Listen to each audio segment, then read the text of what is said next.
name is Catherine from the events team at the Wine Society. I'm one of the events managers. And I'm delighted to be welcoming Xabi Sanz from Viña Zorzal and Pierre Mansour, our buyer for Spain, for this event this evening. Whilst this isn't directly a taste-along event, if you do have any Zorzal wines, particularly Garnacha, that you're enjoying while you watch, please do pop a comment into the chat to let us know. Do address it to everyone so we can see what you're enjoying and perhaps be jealous of what you've got in your glass. And if you've got any questions this evening, please do use the Q&A function. Pop your question in and I will periodically ask them to Xabi and Pierre as we go. Or if they are a bit more generic, we can save them to the end, but don't hold back on your questions. So welcome, Pierre, welcome, Xabi. I think we're ready to go. Thank you, Catherine.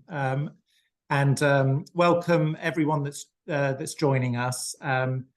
I did have a quick look earlier today because this is the second time Xabi has featured in one of our Zoom events. And in fact, it's almost to the day 3 years ago that we held our first Zorzal Zoom event. So it's brilliant to be able to bring Xabi back and to focus on Viña Zorzal, which really have become one of our, I guess I'd call them one of our A-list Spanish suppliers. A wine producer that we started working with probably about 15 years ago. As a label, Viña Zorzal are really behind some of the most delicious, finest expressions from Navarra, from some very old vineyard sites. You know, within the context of a traditional wine region like Navarra, they're a relatively new outfit, but their philosophy has unlocked all sorts of brilliant quality opportunities. So delighted that Xabi's joining us here. Some members joining or watching back live will probably recognize Xabi because he always is in attendance at our physical member tastings. Xabi, great to see you. So welcome, and over to you to tell us a bit more about your wines. Yeah, hello to everyone, and thank you to the Wine Society and to you all to be here. I'm very happy.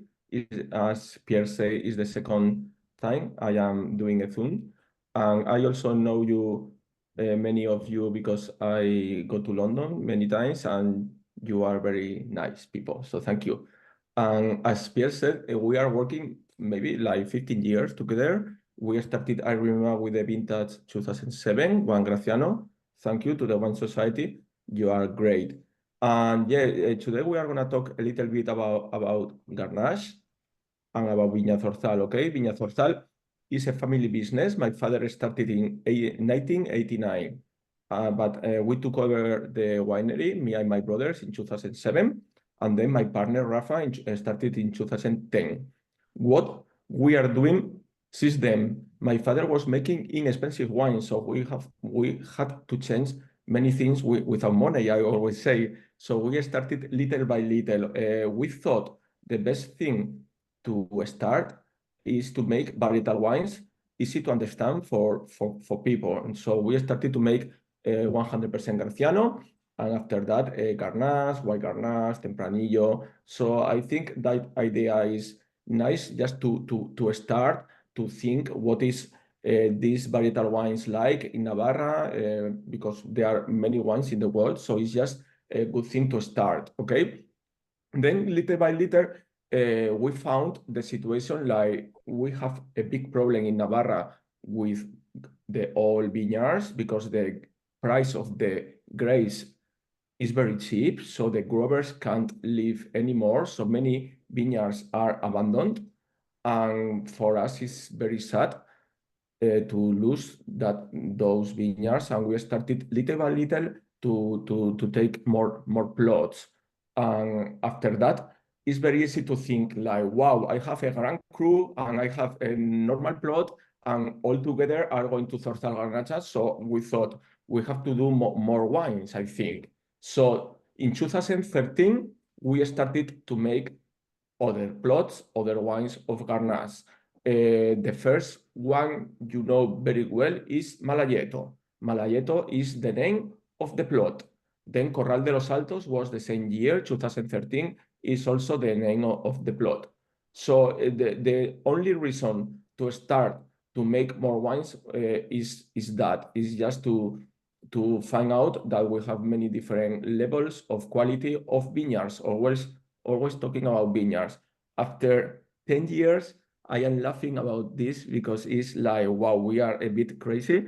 After 10 years, as you can see, we are doing this classification. The Burgundy classification in Spain is happening also in Bierzo and Priorat, and we are doing it in Navarra. For us, is the most important thing to do, because I think the wine is, the globalization is not so good for the wine business either. So you can taste many different wines which look like each other in different parts of the world. So at the end, we are doing this quality level classification. Okay, like Burgundy, when we blend different villages, that is Zorzal Garnacha, and then we are trying to take the expression of different villages, doing village wine, and then plots and single vineyard wines. Okay, yeah.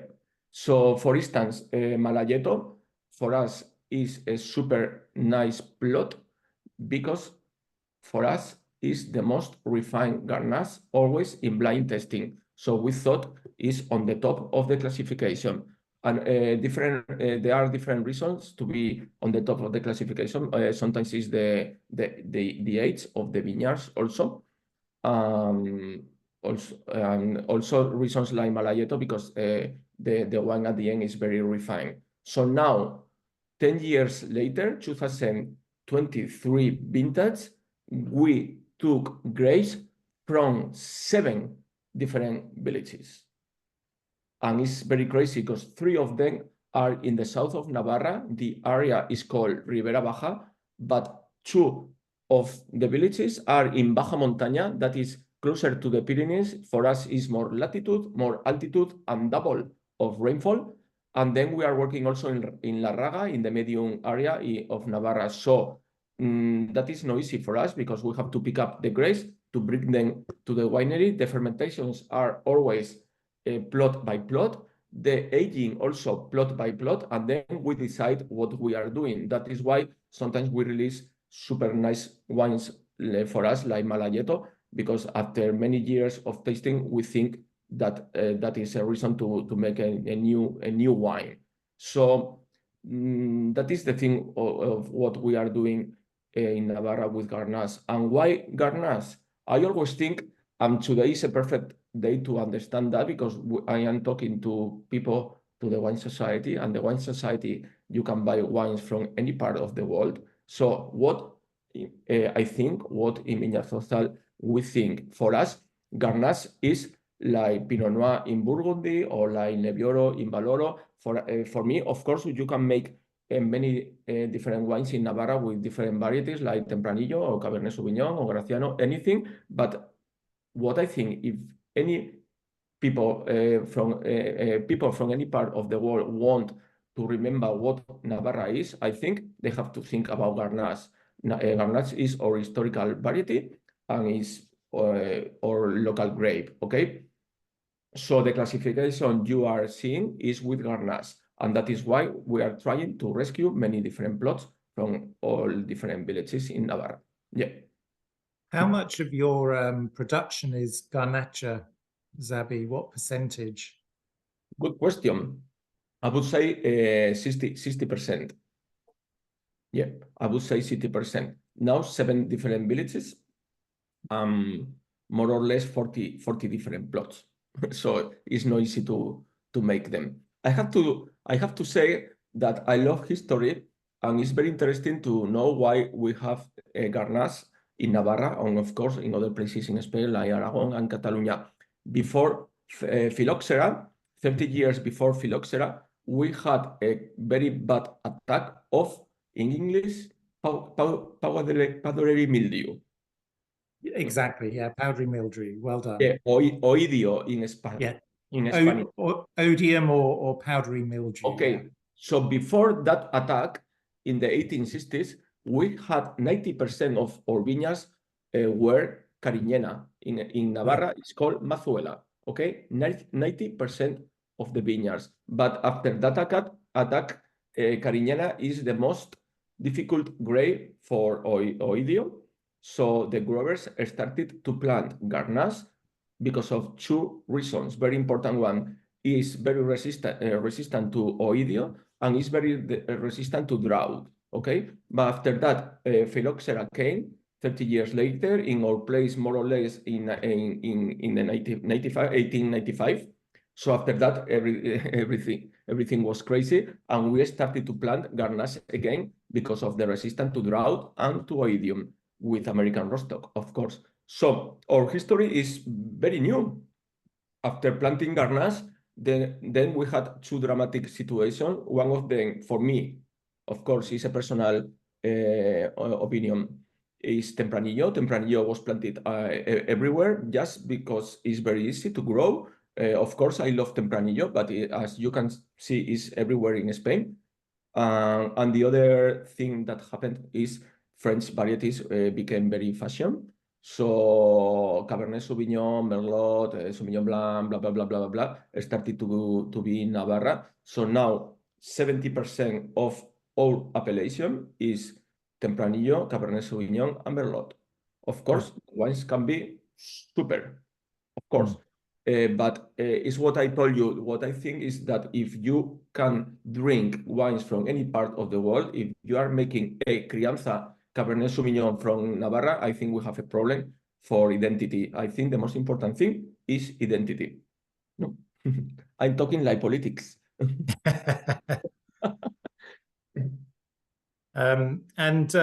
Xabi, tell us one of our the most popular wines that we sell from you that our members certainly choose to drink on quite a regular basis, and we see this because the wine is always reordered, is your the wine at the bottom of the pyramid, the Viña Zorzal Garnacha, the young Garnacha. What's the secret there? Because it's such a lovely, fruity, honest tasting wine that has lovely freshness as well as fruitiness.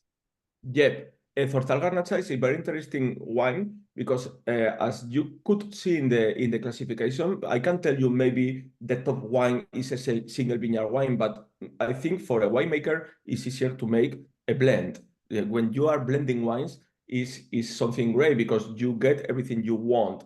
Especially now, I told you, 2023, we started new villages, so Zorzal Garnacha is improving even more. In 2020, we started to work with the Baja Montaña area. I told you that area is very fresh, so for Zorzal Garnacha was amazing. Now we are blending grapes from that area also, so it's more acidity, more freshness. But then in the south, you get the fruitness. You get also the one part of limestone, so it's more like also in the mouth is perfect. So it's like, okay, from Corella, I get the fruitness. From the Baja Montaña area, I get the freshness. From other places, I'm getting something more earthy. So blending is great. So that is Zorzal Garnacha. Yeah. That is our harvest. That is our harvest. You know what happened? I don't really know because of pandemic. It's confusing. I think like 4 or 5 years ago, we started. Many people are like telling we have 2 different harvests, like with machines or by hand. But I can tell you, okay, I have 3 different harvests by hand. Before we used to harvest everything with boxes, 20 kilos boxes, and after that we became crazy because I told you we have like 40 different plots, and of course the most important thing is ripeness. So I don't want overripe fruit. So there are some days like we want to pick up everything. So we started to work with those boxes, 200 kilos boxes. So at the end we could work in different plots, different villages at the same time, at the same day. So what we do in harvest is to pick up the grapes in those boxes, and we rent a big truck fridge. So the grapes are sleeping one night in the truck. So the next day, we're starting to sorting the grapes out like that, yeah, and to start to make the wine. So it's very important because you know the climate change is like a bit crazy. So now harvest period, some years ago, it was like starting to be cold, like autumn, but now in September is quite warm. So for us to the grapes to sleep in the fridge is very important. Yeah, yeah. And we are working okay, like the 20 kilos boxy, the 200 kilos boxy, and then just picking up the grapes to the truck to go to the winery. That is the cheapest harvest, the 200 kilos and the 20 kilos. So 3 different harvests by hand. You know, the only thing I like about machines, because I respect, of course, many things, many different things to harvest. So I respect many different winemakers also. For me, the best thing to harvest with machine is that you harvest very quick. So the ripeness you want can be very easy to get. When we are working with so many different plots and everything is by hand, our harvest some days become very crazy. We need so many people, we need so many boxes, we need one truck, fridge truck in the winery for the grapes, but we rent another truck to pick up the grapes in other places. So our harvest is not boring, I can promise you. How would you describe the latest harvest, 2023? Wow, one of the craziest. Yeah, for me it's very difficult to when that is a crazy question, because other harvests, other vintages, I can say like, okay, this vintage is fresh or this vintage is so good quality or very warm, but in this harvest everything happened. It happened the last week of August. It was the warmest week in my life. I remember Matias Michelini from Argentina came those days, and he was like, this is he's like 50 years old, and he said, this is the first time in my life I can't sleep in the night because it was so hot. So that was our first harvest. We started to pick up very early some plots, okay? But after that, we got like 5 liters of water, wind from the north, and it was perfect. So we could continue to harvest. But after that, many different storms, so much water. So in the north, in the Baja Montaña area, it was like crazy water. So botrytis started. So we pick up everything because there were some days like it's like you are asking yourself what you prefer, low alcohol or botrytis. Okay, of course, low alcohol. I'm gonna pick up everything. So I think at the end the harvest was very good, but very many different vintages in the same vintage. So one that kept you on your toes, which is exactly what we've heard throughout Spain. It was a very challenging vintage. Very challenging vintage. That is why, of course, I love super single vineyard wines because of many very good plots. But I believe in Zorzal Garnacha. Zorzal Garnacha is so important for vintages like this one because you can pick up the warm part or the fresh part, low alcohol wines with a little bit more alcohol wines. At the end, Zorzal Garnacha is the winner for these vintages. Is the winner. Yeah.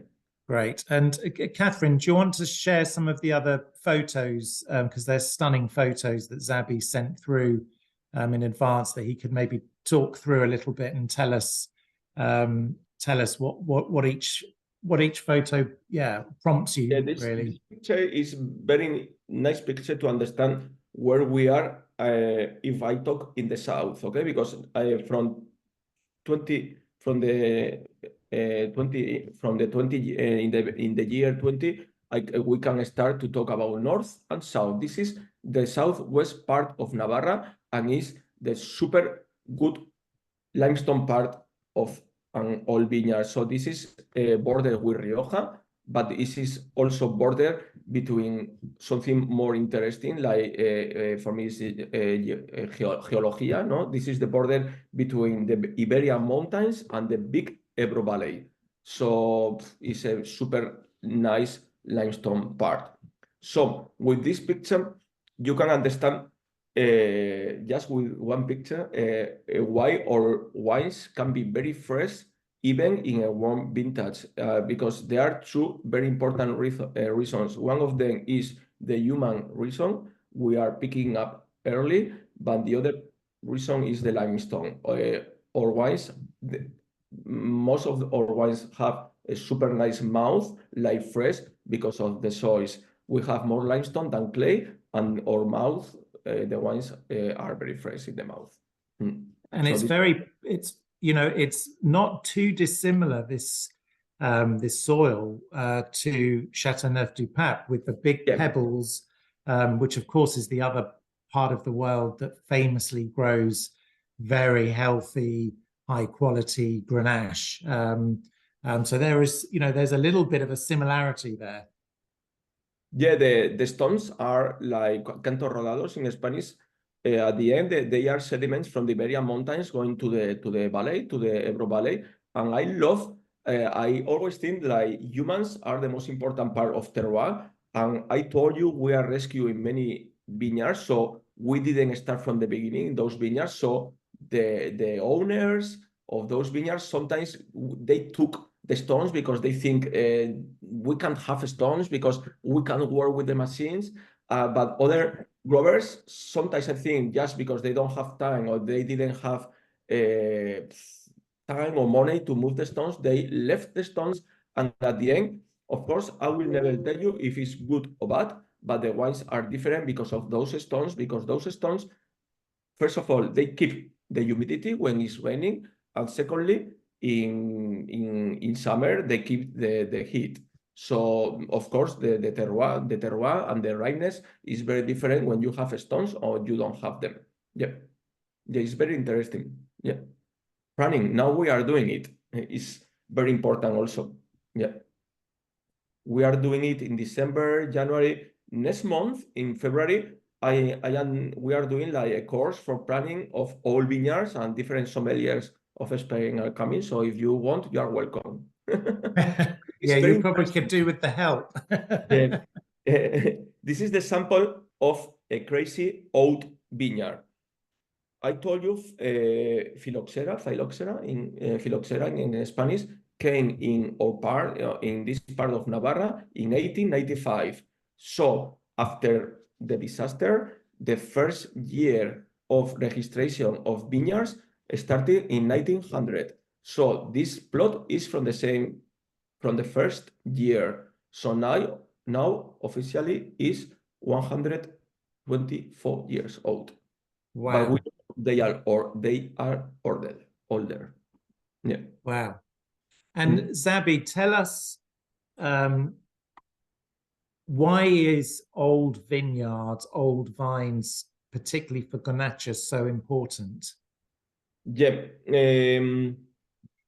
And now especially with the climate change, I told you, Garnacha was planted because of the resistance of drought. So for me, the best thing of an old vineyard or the most interesting thing are the roots. The roots are very deep and they are getting water.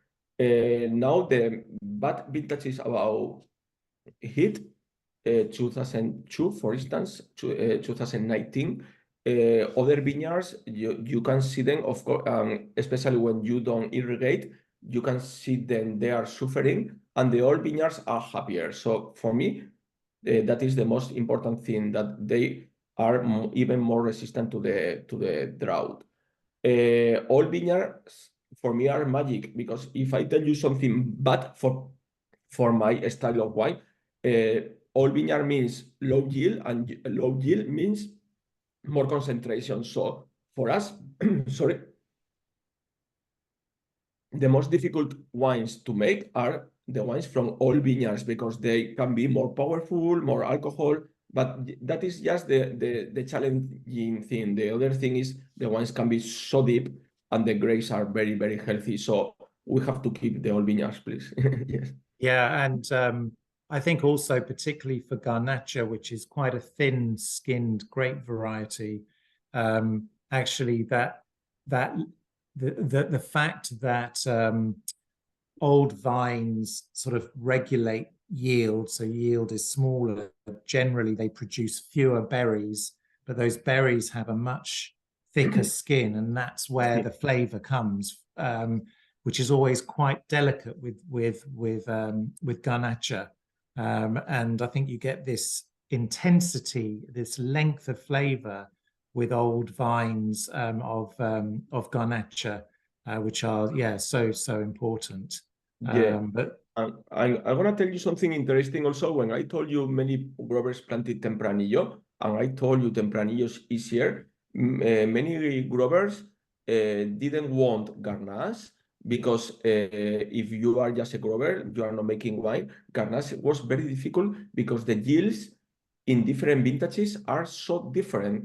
What I mean, when you have high yields 1 year and you are very happy, maybe next year or in 2 years, I'm not talking about hail, I'm not talking about problems, I'm talking just about the vine is giving you very low yields.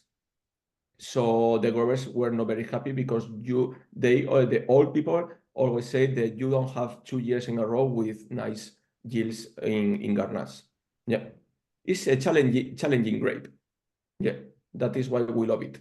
yes. Catherine, what other photos have we got? I think we've got a few more that we can share with the here. Yes. Is super nice. That El Pulpo? That is El Pulpo, yeah. A super nice old vineyard, also from 1900. So in theory is 124 years old. And that is a nice picture to understand how the growers started to plant different shoots, and at the end they didn't cut them. So the Pulpo is like one vine with maybe 4 or 5 songs. So it's a super, the name in English, Pierre, is, I think, is lawyering or something like this. No, you are planting shoot. For El Pulpo, the name, or no, I'm talking about when you are planting one shoot.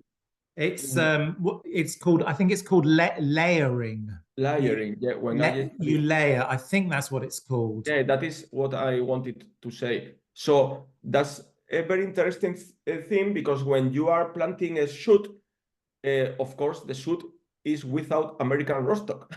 So it's like, wow, I told you the vine is very old, it's older than 1900, so it's older than 124 years old, and the shoots they planted are without American rootstock.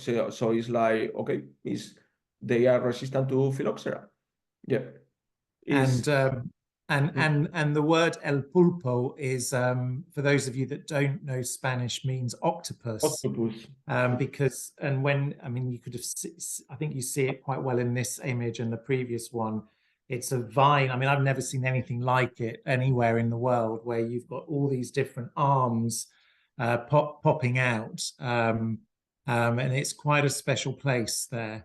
There's been a question, Xabi, about the importance of altitude, and yeah, so what's your opinion there in terms of altitude? What levels of altitude are your vineyards? Yeah, my opinion is like everything is very important, and now especially with the climate change. So altitude is so important. What we are doing in Viña Zorzal, the winery, is in the Ebro Valley in Corella, and the altitude is 300 meters. Okay, but when we are going to the southwest into the village of Fitero, the altitude is like 450, 480, and also the soils are limestone, so we can get the wines at the end are much fresher. But in 2020, I told you we went to the Baja Montaña area, and the altitude is from 600 meters. So it's the harvest and the wines, everything's so different, because when I finished even with the Graciano in the south, I'm talking about harvest, I didn't start harvest in the north. So altitude is giving you problems, two big problems. One can be harvest because can be rain so much, and in the south I pick up everything. I am perfect, but in the north, sometimes like this year, the rain can start and is a problem. And another problem of fresher areas are in the beginning of spring with the frost also. Yeah, but altitude is so important. That's why we are looking for it. Yeah. Thank you. That's good. It's a good question. Yeah. So jump in, we've had another question that I think will lead quite nicely into talking about how you champion Garnacha, Xabi. And it's asking that with the soil being so rocky, how easy or not is it to establish new Garnacha vines? And I suppose on top of that are you looking to establish new Garnacha vines, or are you actually instead looking to reinvigorate existing Garnacha vineyards to get the vines of the age that we've been just talking about? Yeah, that is a super amazing question. I have to say thank you for the question, because it's very interesting people to ask. We are not planting Garnas now because our philosophy, very strong philosophy, is and was to rescue old Garnas. So now we have three different projects of planting, and one of them was, because now it's 5 years old, was Graciano, and we are starting also to plant Mazuela and white Garnas. But with the Garnas, we are just taking all vineyards. Yeah. Yeah. At the end, the question also was about the rocky. There are many plots with stones.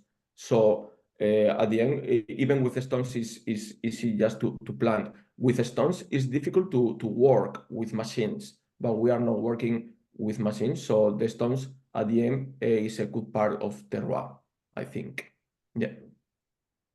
Thank you for the question. We've got more pictures. It's nice. It's going through the seasons of the vine.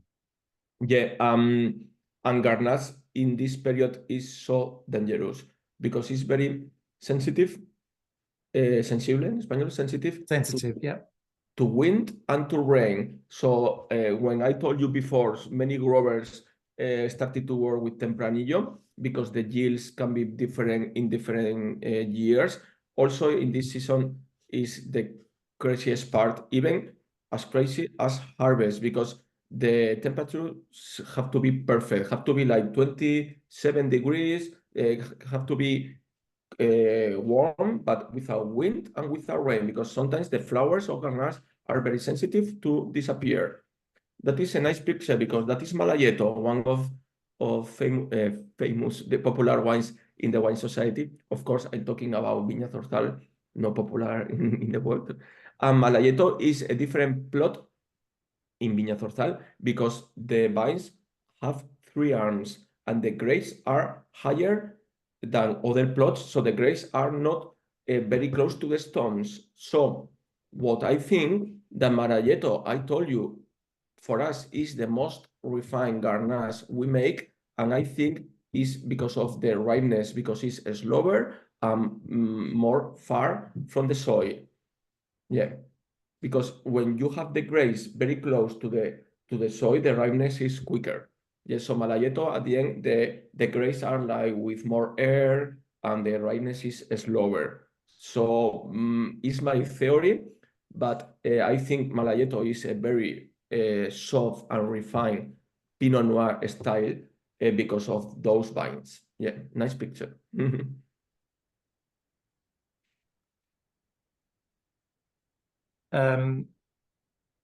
Xabi, tell us about the very special wine Cueva La Mora that you were so generous in giving us access to, and is a wine that I think is, yes, it's only for the Wine Society. We've just done we did the 2021 vintage that we launched last year, and tell us a bit more about how does Cueva La Mora what makes it distinctive? Yeah. Cueva de la Mora, I have to say thank you to Pierre, because when I told you that we are classifying all vineyards and we are making all different plots in fermentation and aging, at the end, this year we make like more than 100 fermentations. So sometimes I feel very sad, we feel very sad to blend everything. So Pierre visit us many times, he's visiting us many times, and I remember you visit me one harvest, and I told you, have a look to this plot, have a look to this plot. Of course, I have Malayeto and different wines, but I am very sad if I blend this great plot for Zorzal Garnacha. So at the end, we chose together the plot, and we are making a single vineyard wine for the Wine Society. The plot is in Fitero. Fitero is the southwest part of Navarra, where I told you the limestone is starting. So in Fitero is funny because Cueva de la Mora at the end is the name of one book, because Gustavo Adolfo Becker is a very important writer in Spain in the 19th centuries, and he's the most important writer for Romanticism, post-Romanticism. He was writing in the monastery of Fitero, the sister monastery of Fitero, and he wrote two legends. Legends are like more than poems, the two legends, and one legend is Cueva de la Mora. So Cueva de la Mora was written by Gustavo Adolfo Becker in Fitero, and that is the name of our wine. But I'm very happy to make Cueva de la Mora is an exclusive wine for the Wine Society, because because of this, we can enjoy another great wine from a great plot without blend with other plots. So thank you. And oh, great! I'm pleased you've got Yes. an image of the label, because it's worth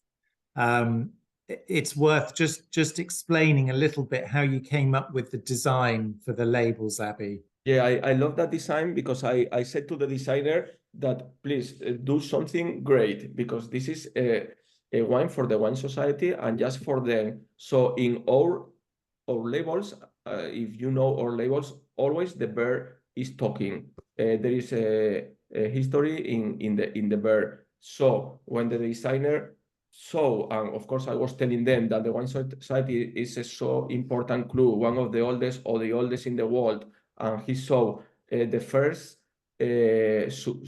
subasta in Spanish was in 1879 in Albert Hall.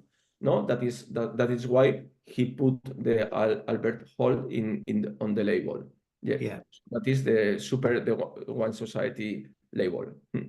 Yeah, and so it's exactly like how it features on one of our own label ranges, the exhibition range, where it's called the exhibition range because of the exhibition in 1874 in the Albert Hall, which was where and when the Wine Society was founded. So and you very kindly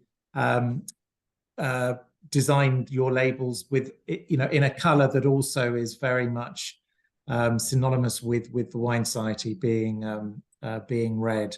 And why the bird, Xabi? What's the bird? Because obviously it's really striking how it appears across all of your labels. Tell us about what the bird symbolizes. Yeah, to finish with the Cueva de la Mora, we have to say that we are very proud of that wine, because it's a mix between Cueva de la Mora, a name from Fitero, and the Wine Society with the color and with the birds. So thank you.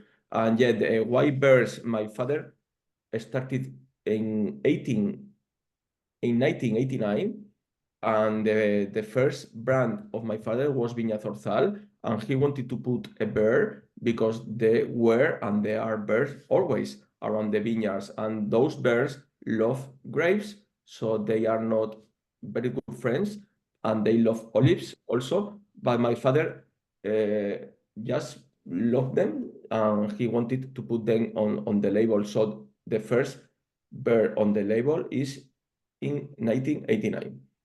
Yeah. Perfect. And Very I think funny because now animals on the labels, there are many marketing projects like are very good for marketing and for sales, and there are many birds and animals on the label, but I always say we are one of the oldest because it's from 89. Absolutely. And the word Zorzal in Spanish, I think the species of bird in English, it's a thrush bird. Yes, that's that the is Zorzal. yeah. Zorzal. So we've had a question, two quite different questions from Karen in Hampshire.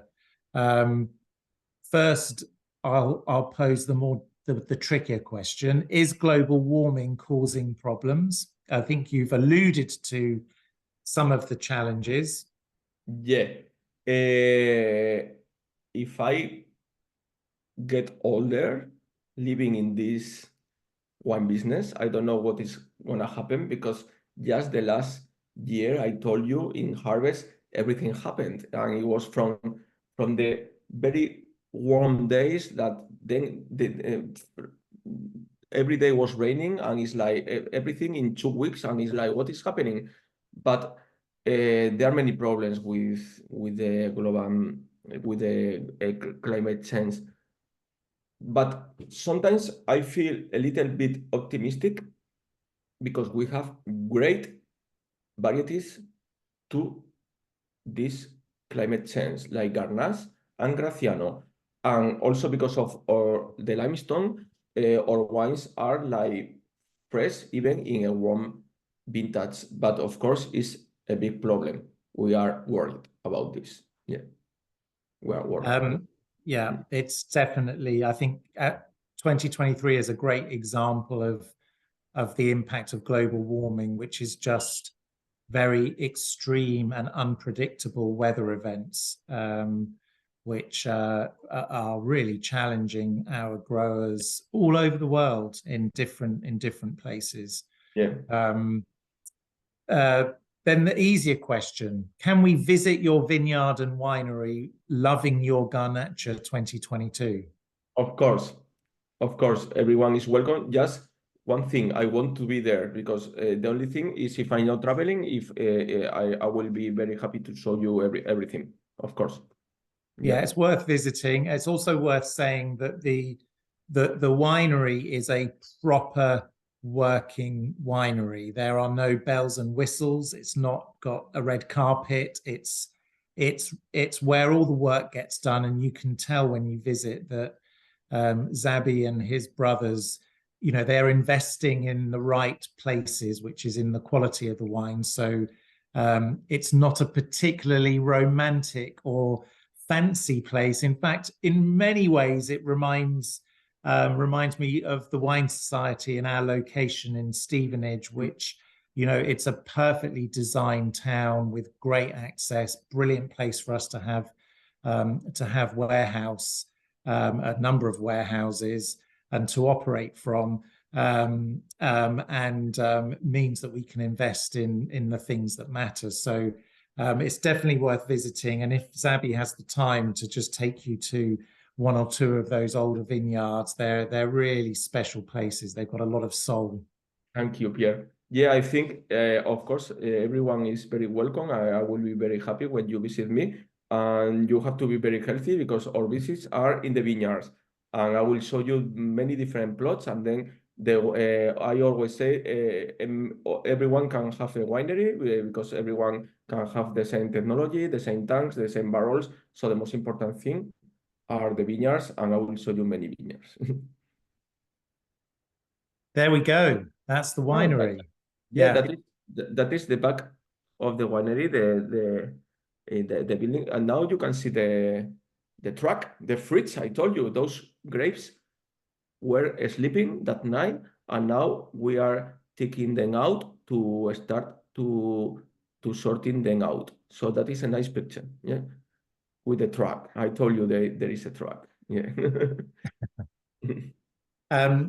Xabi, we're sort of I'm conscious of time, and I'll make another pitch for those of you who are on this live. If you've got questions, please do post them using the Q&A function. Any questions, actually, whether it's specifically about Zorzal or whether it's broader about Spain and wine in Spain. What I've forgotten now what I was going to ask you. Yes, that's what I was going to ask you. We just saw the winery. Tell us a little bit about your winemaker, because you were very visionary with Garnacha, because you brought on board a winemaker that was at the beginning of his sort of journey, not his journey with Garnacha. He was very established, but you saw his potential very early on.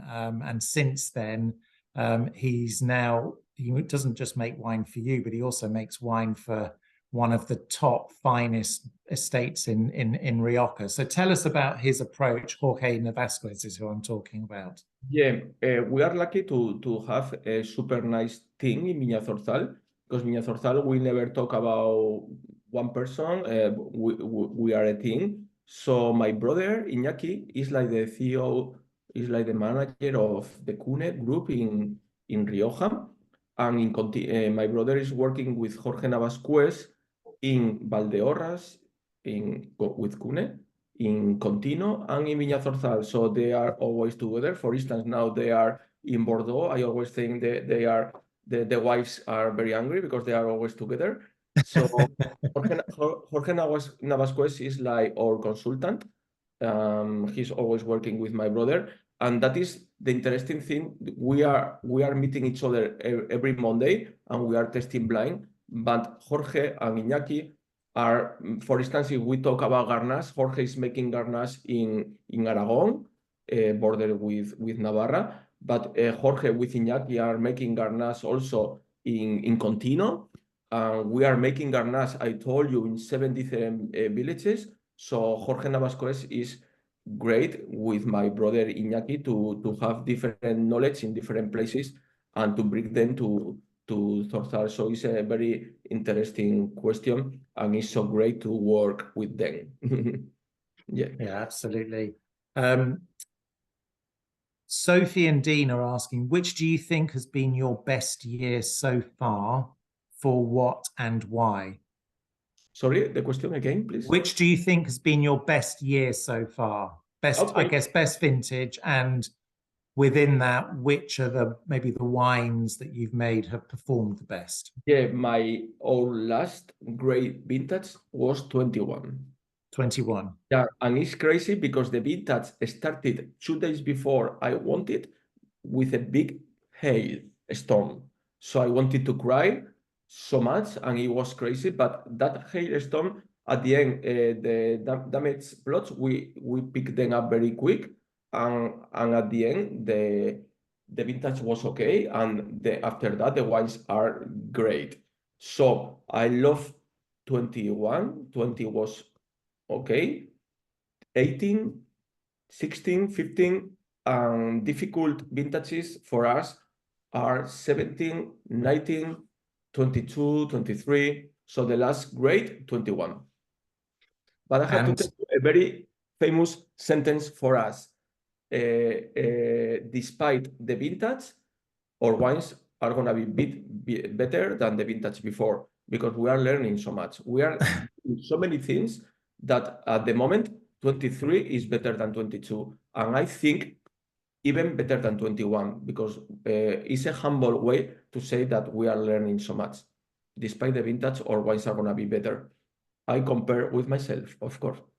Yeah, and I think this is, Xabi, this is one of the reasons that we really enjoy working with you, because what you just said there was, you know, very honest, and to actually publicly say, you know, which vintages are good and which ones you think are less good. You know, in other parts of the world, you wouldn't get producers having that honesty and modesty.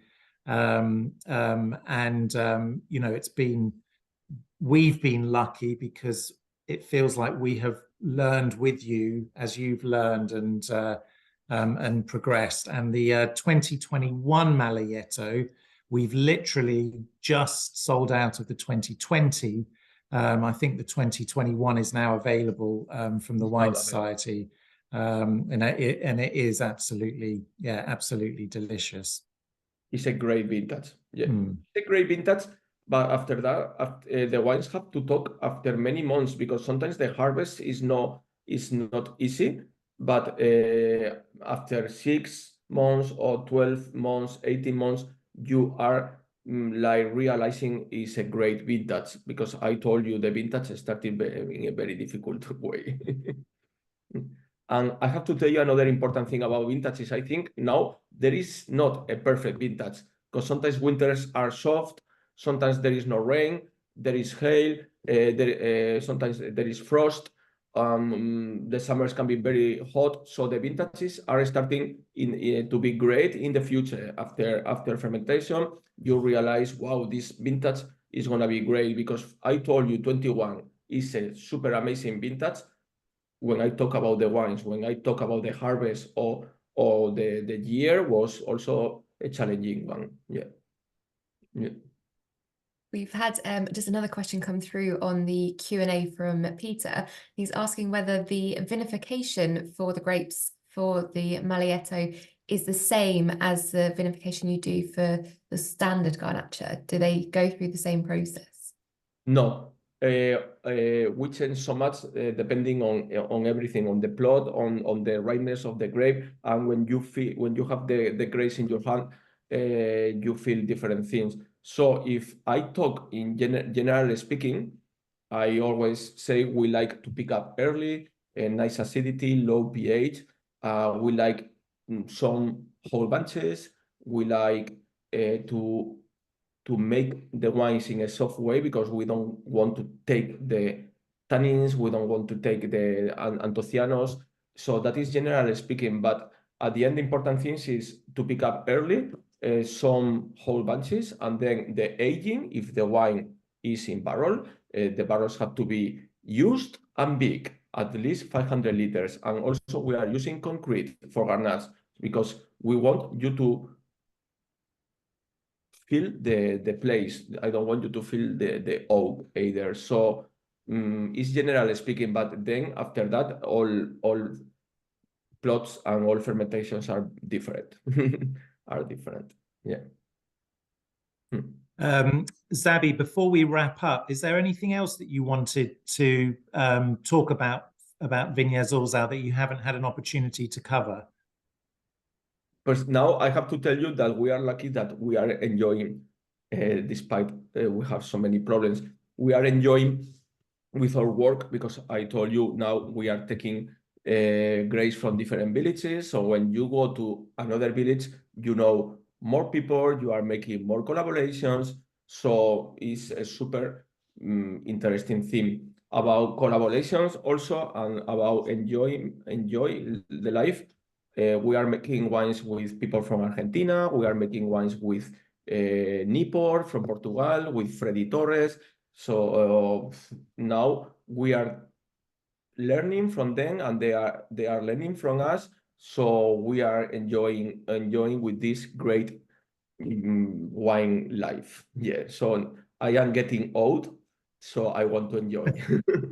I don't think so. Yeah, we're all getting old. Yeah. But we are in a super moment because of that, because we are learning with people and enjoying with friends. So it's super now.